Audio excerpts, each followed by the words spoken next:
Hi guys! Good morning, good morning! May palayan ka? Land preparation na. Problemado ka?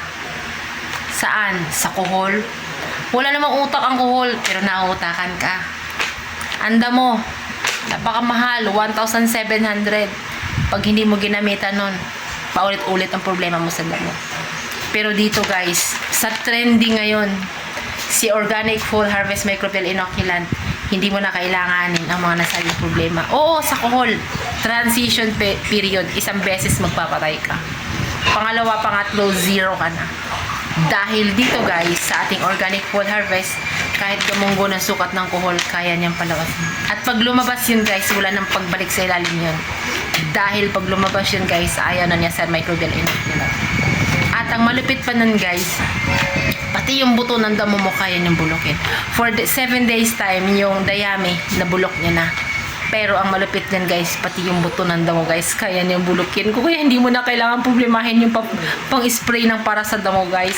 Dahil dito sa ating Organic Full Harvest Microbial Inoculant. So dito guys, marami na tayong patutuo. Dito sa aming lugar sa Infanta, marami ng farmers na naging masaya. Dahil hindi na sila gumagamit ng pamatay kuhol, damo at ano pa. No? So ngayon guys, for land preparation, nakita nyo naman Ay, tayo ngayon. Edwin Sumailo natin, panalo yan dating sa palayan, bubuin. Magti-third crop yan guys, tanim ngayon May 20, harvest yan guys katapusan ng August, then land preparation end of September, tanim ulit, so December harvest na naman siya.